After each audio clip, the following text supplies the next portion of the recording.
ছেলের বিয়ে হয়ে গেলে ছেলে নিজের থাকে না, বউয়ের হয়ে যায়। কিন্তু মেয়ের বিয়ে হয়ে গেলেও মেয়ে কোনোদিন পর হয় না। এই কথাটা অনেকেই বলেন, কিন্তু একটু ভেবে বলুন তো কথাটা কি ঠিক?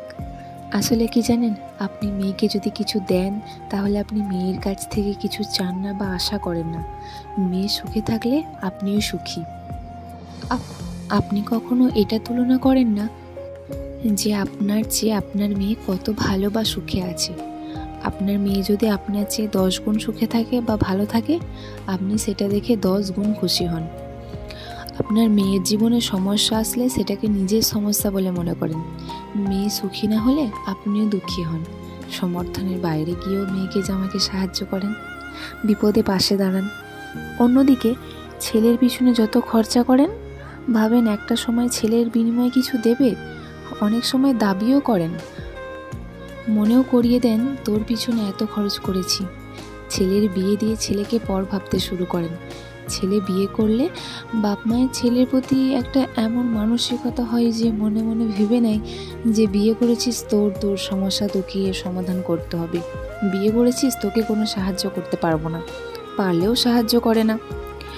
অন্যদিকে মেয়েকে সাহায্য করার জন্য রেডি থাকে, সমর্থনে বাইরে গিয়েও করে।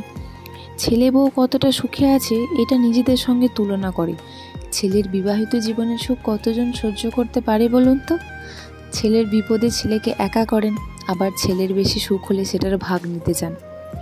আসলে মেয়ের কাছ থেকে কিছু আশা করেন না, কোনো দায়িত্ব আরোপ করেন না। মেয়ে যদি 5%ও কিছু দেয়, আপনি ভাবেন যে মেয়ে আপনার কথা অনেক ভাবে। আর এদিকে ছেলের ওপর 100% দায়িত্ব, অনেক কিছু আশা করেন। এখন ছেলে সেটা দিতে না পারলেও অথবা 70 থেকে 80% দায়িত্ব পালন করতে পারলেও যেটুকু পারছে না সেটুকু ভেবেই ভাবেন যে ছেলে অনেক খারাপ। মেয়ের পড়াশোনার পর বিয়েতে 10 লক্ষ টাকা দিতে হলেও কি মেয়েকে পরে বলেন যে তোর জন্য এত খরচা করেছি? ছেলেকে পড়াশোনার জন্য ব্যবসা করতে 2 লক্ষ টাকা দিলেও মনে করিয়ে দেয় যে ব্যবসা করতে এত দিয়েছিলাম। চাকরি পেলেও বলে এত খরচা করে পড়াশোনা করিয়েছি।